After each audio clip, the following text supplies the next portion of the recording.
Pada video kali ini, kita akan berbicara mengenai mutasi kromosom.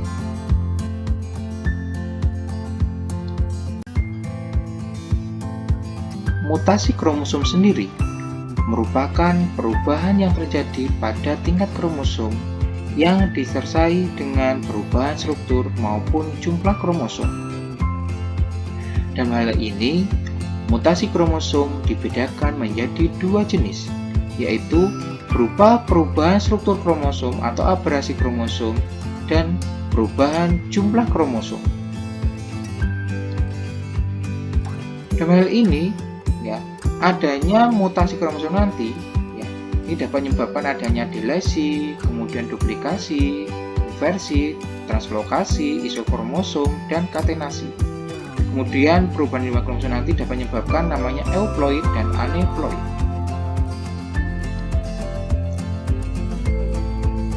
Dalam hal ini, perubahan susunan kromosom ini dapat menyebabkan adanya delesi, ada pengurangan, kemudian duplikasi adanya penambahan, inversi adanya yang terbalik, kemudian translokasi adanya yang pindah, kemudian isokromosom adanya gagal berpisah, kemudian katenasi adanya ada penempelan dan bertukar tempat. Oke, kita akan bahas satu persatu. Yang pertama adalah delesi. Delesi merupakan mutasi yang terjadi karena sebagian segmen kromosom lenyap sehingga kromosom kekurangan segmen.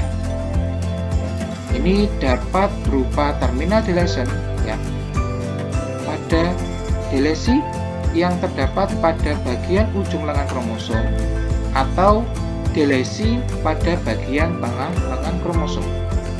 Kita contohkan pada gambar berikut. Adanya delesi atau pengurangan dari huruf B yang pada wild type kemudian nanti dapat menyebabkan susunan dari kromosom tersebut nanti dia akan berbeda. Yang awalnya itu A, B, C berubah menjadi A, AC karena adanya pengurangan pada huruf B.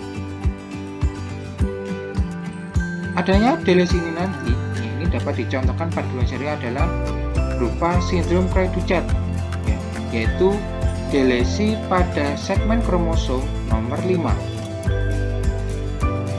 Gejala ini nanti ada sindrom Cray-Duchet nanti itu berupa gejala keterbelakangan mental, kemudian tangisan suaranya seperti kucing. Kemudian yang kedua yaitu duplikasi. Duplikasi sendiri nanti adalah mutasi yang terjadi karena adanya segmen kromosom yang mengakibatkan jumlah segmen kromosom lebih banyak dari kromosom aslinya. Kita contohkan pada gambar berikut, adanya penambahan pada bagian B yang awalnya A, B, C berubah menjadi A, B, B, C. Dan hal ini akan menyebabkan adanya protein yang berbeda pada saat pengkodean nanti. Dalam kehidupan sehari-hari dapat dicontohkan adanya gen bar pada hewan Drosophila melanogaster. Adanya penambahan gen tersebut mengakibatkan adanya peningkatan enzim tertentu yang dapat menyebabkan ketidakseimbangan pada metabolisme, sehingga nanti akan mempengaruhi dari mata dari Drosophila melanogaster. Kemudian yang ketiga yaitu adanya inversi.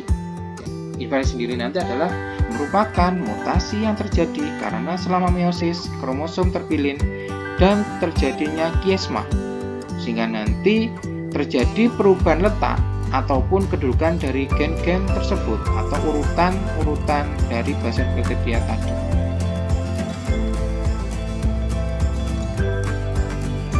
Ini dibagi, inversi nanti dibagi dua, yaitu adanya parasentrik dan perisentrik.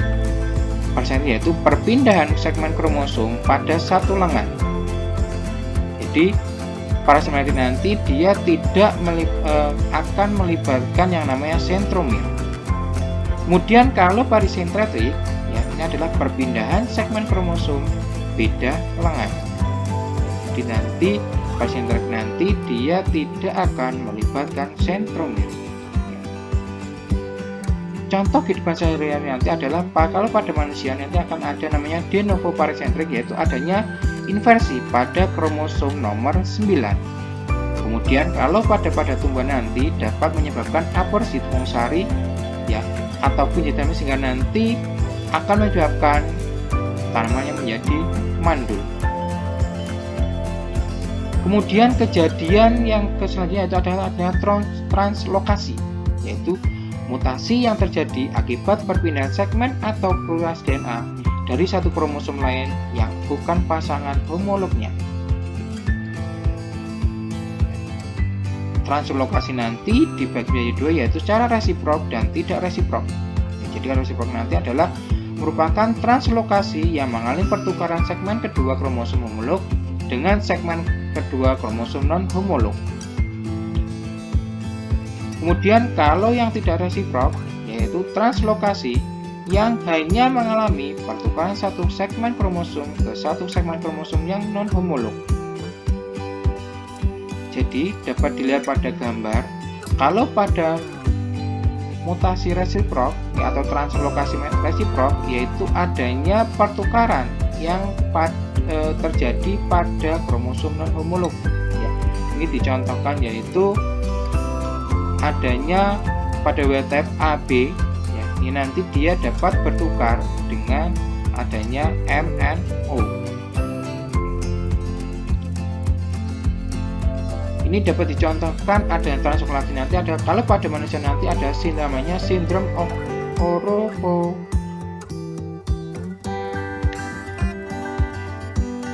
Adanya kejadian translokasi nanti pada manusia nanti dapat menyebabkan adanya sindrom orofaciodigital, yaitu merupakan sindrom yang memiliki ciri-ciri adanya kecacatan pada bibir atas, kemudian jari-jari berukuran gemuk dan kuku pendek. Kemudian kalau pada tumbuhan ini dapat menyebabkan tanaman mengalami aneuploidy. Kemudian jenis mutasi yang selanjutnya yaitu adanya isokromosom, yaitu mutasi kromosom yang terjadi pada waktu menduplikasi diri. Adanya pembelahan sentromer nanti mengalami perubahan arah pembelahan sehingga terbentuklah dua kromosom yang masing-masing berlengan identik atau sama. Kemudian yang terakhir yaitu adanya katenasi, yaitu mutasi kromosom yang terjadi pada dua kromosom non-homolog yang pada waktu membelah menjadi 4 kromosom, saling bertemu ujung-ujungnya sehingga nanti membentuk suatu lingkaran. Ini dapat dicontohkan selanjutnya yaitu perubahan jumlah kromosom. Kalau tadi kita sudah mengetahui mengenai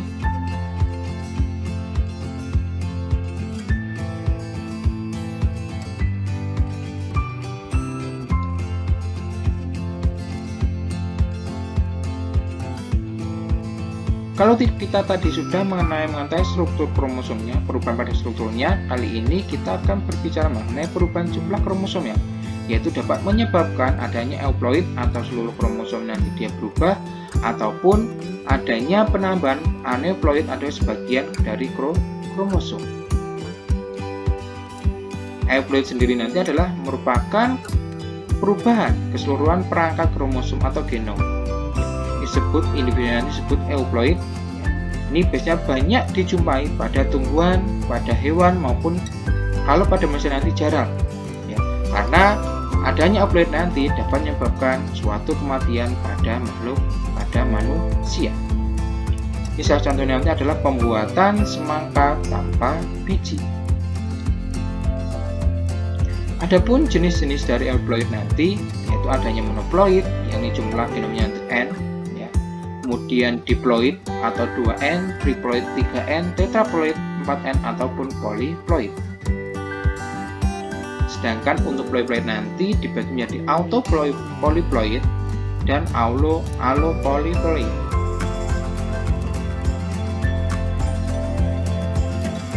ploidisasi nanti atau jenis poliploid nanti ya, jenis poliploid nanti dibedakan besar. Jenis poliploid nanti berdasarkan proses terjadinya dibagi menjadi dua, yaitu autopolyploid dan allopolyploid. Kalau autopolyploid nanti adalah penurunan nanti mengganda akibat kesalahan dari meiosis. Ini contohnya pemberian kolkisin pada semangka menghasilkan semangka tanpa biji yang bersifat steril. Kemudian kalau allopolyploid yaitu perkawinan beda spesies. Ini contohnya nanti perkawinan antara Musa acuminata dan Musa bilbisiana yang akan menghasilkan satu spesies baru, yaitu Musa paradisiaca. Ini dicontohkan kejadian pada euploid adalah adanya perubahan-perubahan dari jumlah kromosomnya, sehingga nanti menyebabkan perubahan-perubahan dari morfologi dari makhluk hidup. Kita contohkan pada jahe merah yang mengalami proses penggandaan kromosom, sehingga nanti dapat menyebabkan tetraploid, sehingga nanti ukuran akan mengalami perubahan. Kemudian aneuploid sendiri nanti adalah suatu keadaan di mana suatu organisme kekurangan atau kelebihan kromosom tertentu. Ini biasanya nanti disebabkan karena ada non-joint junction atau gagal berpisah.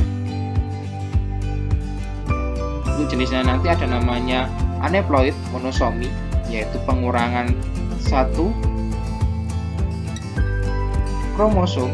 Kemudian unisomi, pengurangan dua kromosom atau dua set kromosom. Kemudian polisomi nanti dibagi menjadi ada trisomi, double trisomi, tetrasomi maupun pentasomi.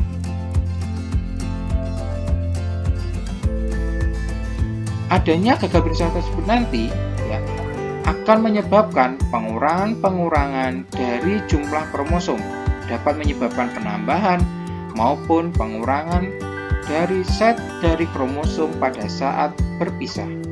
Hal tersebut dapat dilihat pada gambar ini bahwa pada saat pembelahan meiosis yang awalnya nanti dia kekurangan satu kromosom dapat menyebabkan adanya pengurangan menjadi diploid ataupun menjadi trisomi ataupun yang lainnya. Contoh kejadian adanya aneuploid yang pertama itu adalah monosomik atau kekurangan satu set kromosom. Contohkan berupa sindrom Turner yang memiliki karyotyp 44A plus XO. Jadi pada sindrom Turner nanti dia tidak hanya memiliki satu set kromosom kelamin. Adanya sindrom Turner nanti dicirikan dengan pertumbuhan lambat, kemudian ciri kemudian wanita tidak berkembang, daya pikirnya lemah, kelayangan tulang, dan pembengkakan tangan dan kaki. Kemudian contoh aneuploid yang lainnya adalah trisomi atau kelebihan dari satu set kromosom, yaitu berupa sindrom Down yang memiliki karyotyp 45A atau 21 pasang kromosom somatis plus XX dan XY.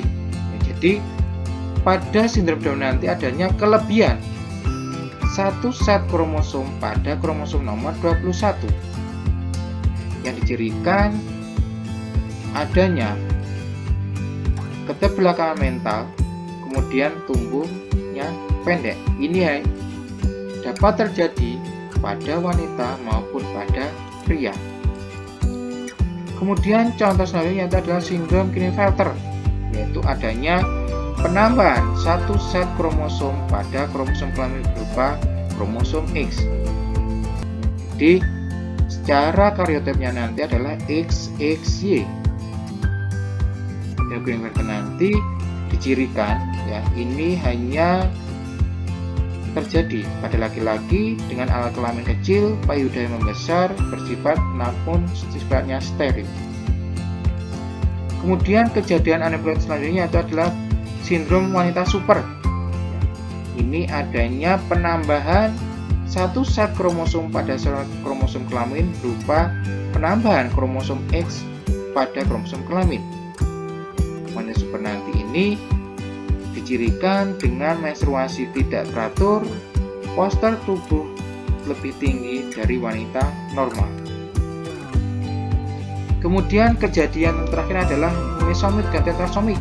Ya, baik nanti pengurangan 2 set kromosom maupun penambahan set kromosom nanti dapat menyebabkan pada manusia nanti dapat menyebabkan letal atau kematian.